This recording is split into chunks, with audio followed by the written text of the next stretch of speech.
Oh, okay. Um, Wanted to do another video. I don't want to do a very long video. It's pretty late. Excuse me. So, I want to get straight to the point. I think I will make some changes. So right now, for those that have been watching the channel for a while, know that I people seen the way I record my videos, but I think I'm going to make some changes because I probably need to. With an intro video, music, I need to. Because the channel's working, but at the same time. So, thanks for watching. I wanted to ask this one question. And it's really boils back to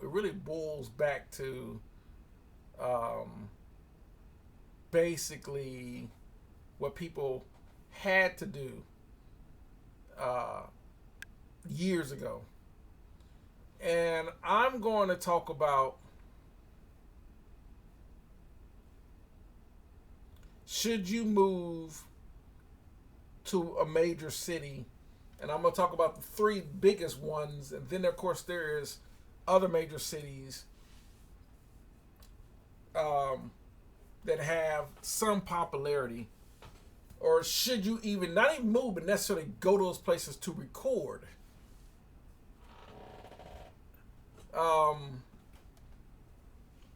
Believe it or not, there is still a lot of recording studios. A lot of recording studios have become home recording studios, and a lot of new recording studios are being made in homes. But very few homes had recording studios. Most people had to go to a commercial studio. And for the longest, most of the R&B and so forth traveled to New York, and a lot of it traveled to LA. Then a lot of LA recording studios cater to most rock bands, heavy metal bands. Nashville was one of the few places where it was overloaded with recording studios recording country and western artists, bluegrass artists, and so forth. Then Atlanta became on the map for more R&B as well, and becoming hip hop. But your only other cities that were known for music back in the 60s, of course, Motown for Detroit. And then, of course, bands like big bands, Chicago, New York. And the only other places that would be known for doing music would be Houston, Dallas, and Miami. But recording studios started growing all over. You had recording studios in Louisiana, some in Alabama, like Muscle Shoals was also, which is Alabama, was known for famed recording studios. And they had a lot of what they call Chitlin circuit type of singers, from Otis Redding to Sam Cooke to Aretha Franklin. Even though Aretha Franklin started in Detroit, but she also went to Alabama. Other than that, Miami. Then of course we have Stax in Memphis. Isaac Hayes, Al Green. So most places that were rural towns, small towns, just weren't known. Like if you lived in Little Nowhere, Arkansas, or whatever, I'm making that up. There's no such thing as Little Nowhere, but you just weren't going to get popularity. A lot of places, some independent bands would go and record in some of the local recording studios in the hopes to try to fish them out to major record labels, and maybe they might get a deal. Every blue moon that would work, but for the most part, you needed to know somebody. So here's the next question. In today's age, because we have the internet, and I wasn't even talking about the recording studios in major cities or places over in different countries. But do you need to do that today? Well, you got to ask yourself, first of all, like for example, the big three are starting to become some of the most expensive places. And it's basic economics when it comes to that. The reason why Los Angeles or New York or even Nashville or any places that are become expensive to live, you gotta look at basic economics. Los Angeles is, when you're talking about places to live versus the amount of people competing to live in those places, the more there are more people and there's not enough places, prices are driven higher to compete with the people willing to pay. This is why Los Angeles is one of those places where it's so expensive, because Los Angeles is not only known for music, it's known for Hollywood movies. So millions of people are flocking to those to try to become the next rock star, the next, R&B singer or whatever, as well as the next actress or actor or whatever. So it's overcrowded with competition, which drives, and the same thing with New York. New York is one of the most populated cities, New York City.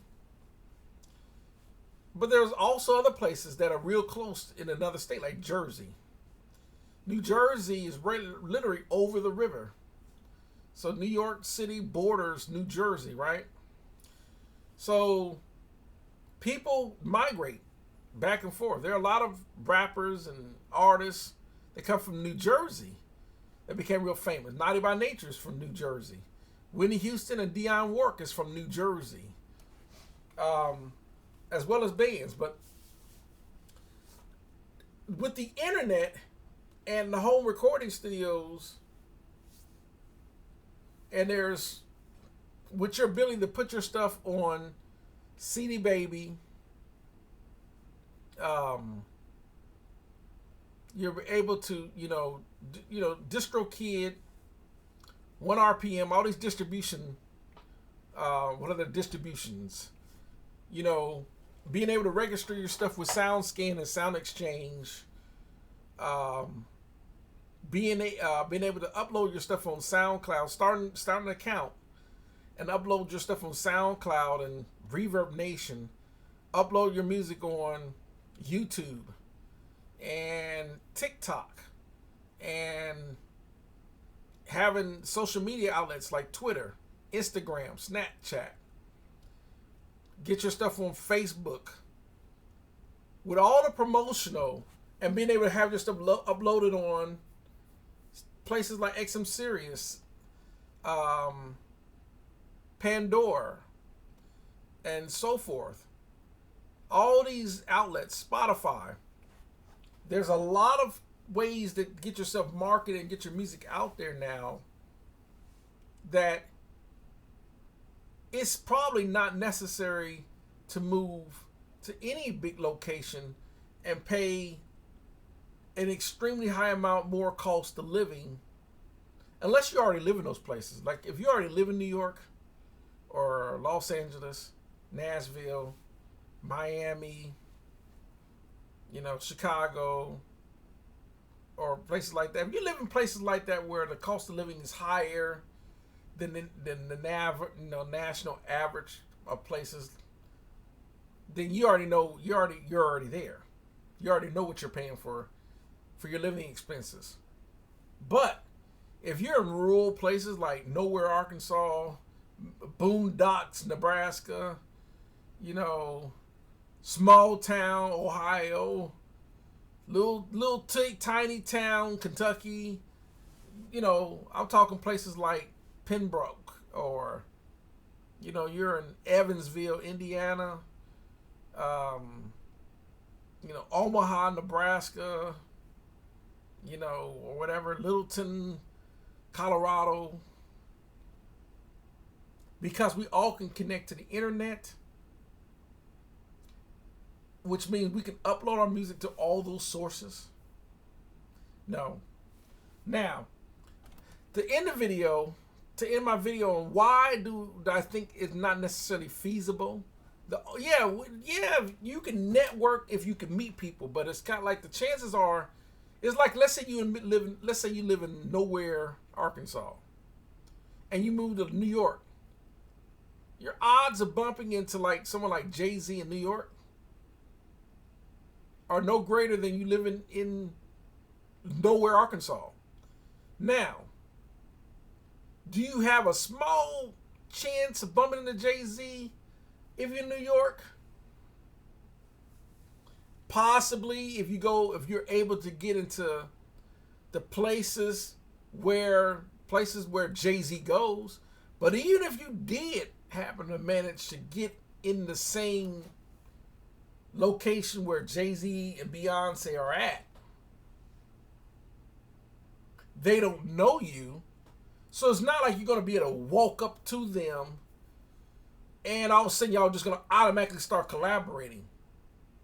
It's not like Jay's going to be, oh, I know you, blah, blah, blah. Now, the chances would be greater if you have extremely popular music on Spotify, #1 streaming song on Spotify. Your stuff is all over Pandora. Your stuff being sold all on Amazon, and Apple, iTunes, and your stuff is all over. You got your stuff being distributed all with Distro One, or DistroKid or 1RPM. You got 50 million followers on YouTube. You got 50 million followers on Facebook. Your popularity is like ridiculous. Where you're it's like, I'll use one example and I forget his name. Black kid. We ain't a kid no more. Young black male. His popularity grew because he started off just giving reviews on technical items. And now he went from like 50,000 followers to 1 million followers to 10 million followers. And it just grew. Which, because his channel became so popular, YouTube got their algorithms along with Google, made it grow. And now he's got 10,000 views, 100,000 views, million views, whatever. And now it's, now he's actually able to done interviews with other celebrities. Even when they start A-listing you for interviews with like Joe Rogan or whatever,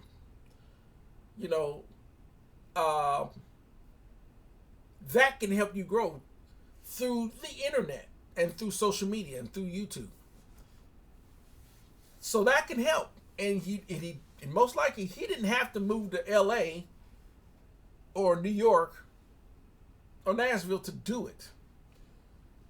Back in the day, you had to go to those major cities because you had to go to those places to record in the hopes that you might land a record deal if you didn't already get a record deal.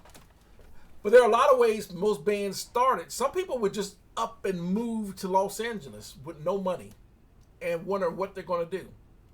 And they happen to start playing in clubs, and they got some attention of some local managers and A&R people that happen to put them in front of a record, label, and they end up signing a record deal, record contract, which led to some studio time, and which led to them being promoted and getting on the radio and becoming, getting on the Billboard and charting, and that's how they grow. And a lot of people did that. They would move to New York, or they moved to Los Angeles, or they moved to Nashville, everyone would do that to in the hopes of doing it. They would start playing in local bands, local clubs, and get noticed, you know. But there was gatekeeping then, which was called record labels. Record labels were the gatekeepers to getting people noticed on the radio and video. Not like that anymore. Video, I mean, you know, with the video and the radio is still is a viable asset, but it is no longer the mainstream anymore because so many people watch YouTube, TikTok. It's, you know, they're on their Instagram and they're on their Twitter, and so forth. They're on these social medias, and there's so many, you know, with TuneCore and Songcast and Reverb Nation and SoundCloud and YouTube and Facebook and it just goes on and on and on. Twitch. There's so many outlets now, which probably lead me to a video about what would I do to market and promote myself if I was an artist.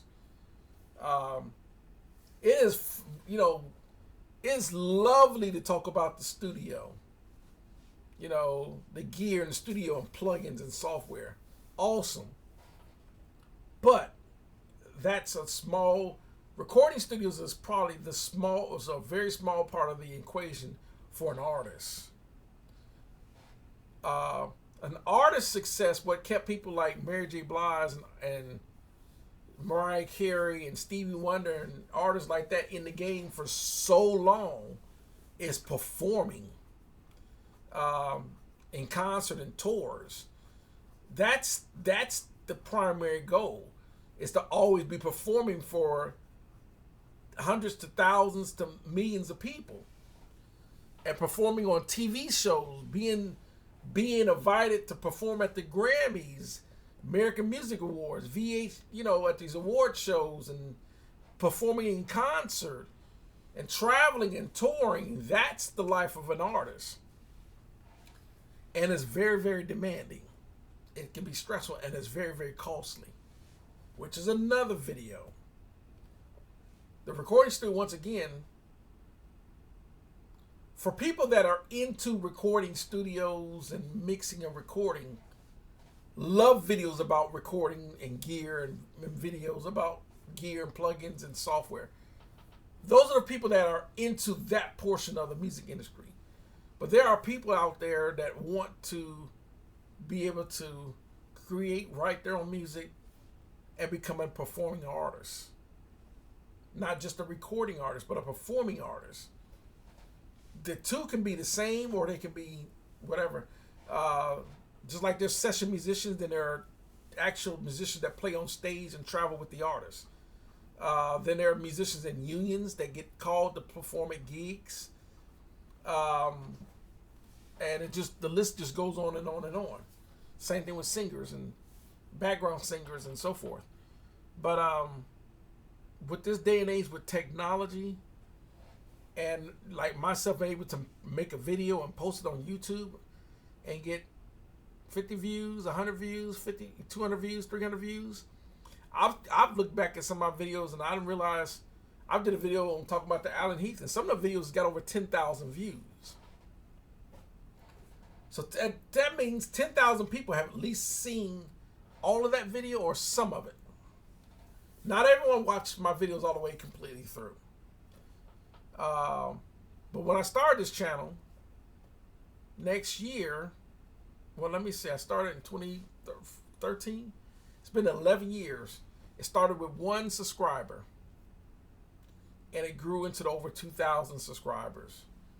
I make my videos for educational purposes only, not to be famous. But with that amount of people, you know, the only downside, I remember to say this, because I'm recording this video with my webcam, I can't see anyone. So if I had a subscriber that recognized me out and about, I wouldn't know that was a subscriber. And unfortunately, now the only way I can see some subscribers is if they leave comments and they have their own YouTube pages, and I can click on their link to see what they look like. But the chances are me running into that person is slim to none, because most people live in different cities, or even some instances a different country. I had a subscriber that actually came from a long way, got in the studio. Things seemed like they was working out in the beginning. Things went south. Now everything went. Now, you know. But the way things took a pretty much a very negative turn, and now we don't have nothing to do with each other. Doesn't mean I have any ill feelings for those people. It's just that it wasn't meant to be. That's the only, when it comes to subscribers. I have another subscriber that I actually became really good friends. We talk on the phone. We hadn't got a chance to meet with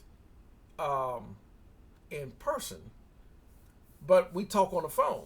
And because we could talk all the time, you can develop friendships that way as well, without necessarily meeting each other. But that's a very rare instance as well.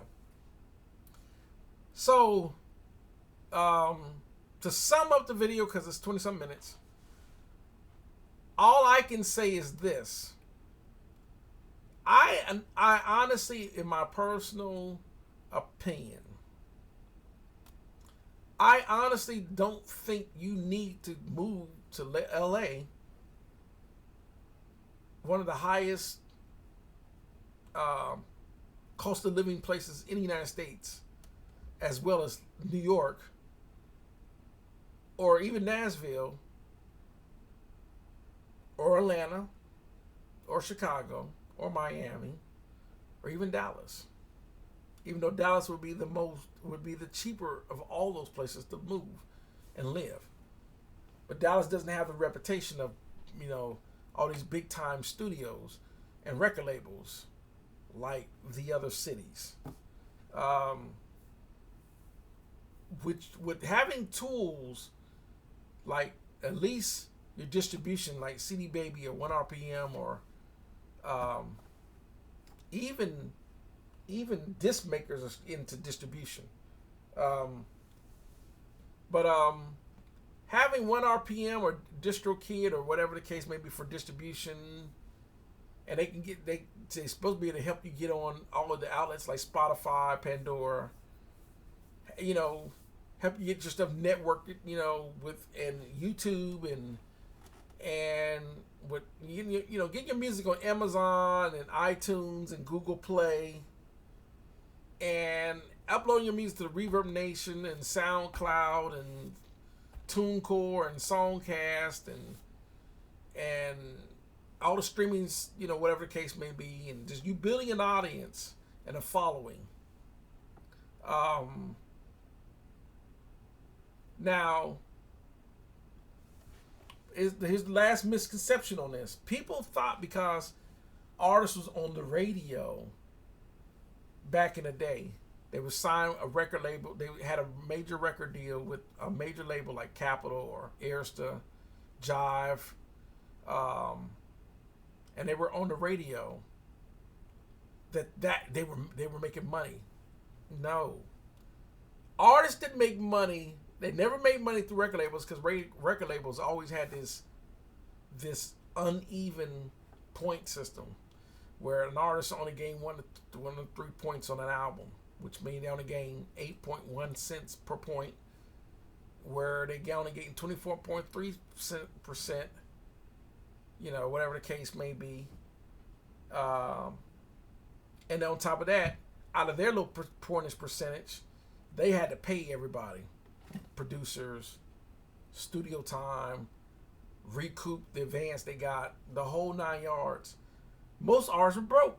The only way they could make that up was touring. So they had to tour about 150 times out of the year, which meant they spent, out of the 150 times they're touring, at least 100 times they were practicing. And in between all that practicing and touring, they were doing radio interviews and CD signings. And they had to travel from city to city to city to city to city to city, getting into hotels and eating on the go and upping their security and trying to get to the show for sound checks, and then trying to do a radio interview in between radio interview and then get back down to the concert to perform. The concert started at 8 or 9 and be done by 1 or 2 o'clock in the morning. They got pack up, hit the road, they're on to the next city. So they're exhausted trying to get the sleep. Traveling from city to city. But it's kind of like when you want to be an artist, this is what you ask for. You don't get the privacy that you want either. You got to stay away from paparazzi and lying, sleazy magazines. Everyone knows about the tabloids that make up BS articles. What your name is gay, or what your name is, stealing money, or this person got HIV or whatever. It's just lies. You got to deal with that as well. Scandals. Then there's the dark side of music. When you're trying to all that, then you get invited to these underground club parties with other celebrities that are involved in who knows what. I mean, cocaine's there, heroin, sex parties, sex pool parties. Yeah, you get invited to the red carpet, the red carpet treatment where you're a celebrity. You get to go through, they get you all that type of treatment. But that's a whole different video too. There's a dark side to it. It's a very ugly side, and why so many big name artists that got hooked on drugs, and a lot of times some of them drugs just killed a lot of artists. Caused some artists to make bad decisions. There are some artists that shouldn't be dead today, but drugs and alcohol and addictions and behind the scenes, and it's just a whole. So to sum up the video,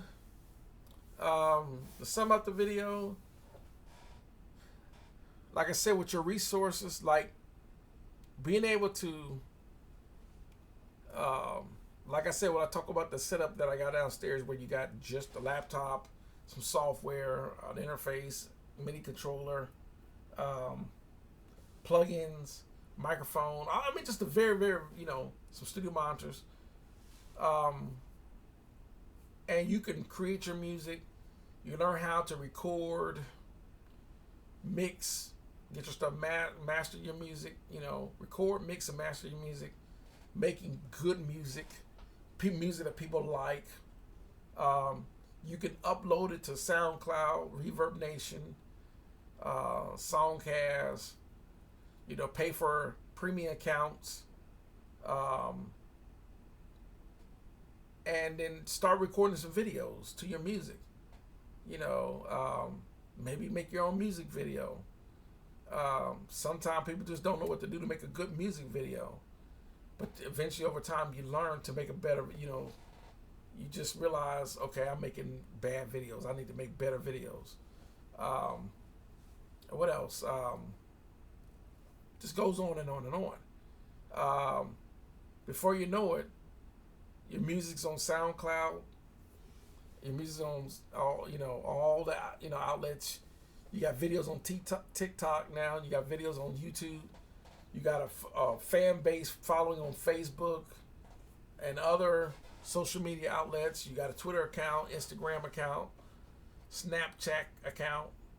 All this. With all that, eventually you start building all these followers. And then between all that, now you start getting out and you start trying to book local venues to perform at, to start building up more audience. You make flyers and business cards to pass out to people where they can follow you. And they get word of mouth, and that spreads, and that grows, and it just grows. And before you know it, you're 1 million followers. And you can do it right there in Nowhere, Arkansas. eventually, nowhere, you're gonna have to move. Yeah, eventually, you're gonna have to start performing in Little Rock, Arkansas. And if Little Rock didn't travel about an hour or so, then now you're performing in Memphis. You know, Memphis leads you to start performing in Jackson, Mississippi, and then which might lead you to start performing in Birmingham, which might lead you to start performing in Atlanta. Then you'll start performing down in Miami and Orlando, and then fly up, go up to Tampa, and then next you know you're performing in Charlotte, North Carolina, and you're performing in D.C., you're performing in New York, you start performing in Detroit, then you start performing in Chicago. You're traveling all over. Go to L.A., Seattle, Denver, Albuquerque, Los Angeles, San Diego. And before you know it, and that leads you to doing some radio interviews, which, DJs, they know connections, and before you know it, you're hooked, producers, it might, now you gotta be able to weed out the BS, lying, scandal people from legit people. Do your research. Get on the internet. Let me see who this is. I'm a artist manager. I manage Mariah Carey. You see if that guy actually manages art. Do your research, because they might be lying. They probably don't know Mariah Carey from you, and I know Mariah Carey. But you will run into some scandal people out there. Just don't get taken. Just like you'll run into some scandal people that say, I want to sign you to my record label, and they come out, their record label, they can't do anything for you no more than you can do for yourself. Just because someone said they're a record label doesn't mean that it's not like, well, what's the name of your records? My record's called Shoetown Records. Shoetown Records don't have no clout like Capitol Records. So you have to do your research on that too, because you will run into people like that too. So in the video, just remember this. Today and age, no, you don't need to live in those places for an artist's career like you had to try to do back 50 years ago, 40 years ago. So that's going to sum up the video. I would love to hear people's comments and thoughts on that. What do you think? And that's going to do it. We'll see you in the next one. Y'all have a great one.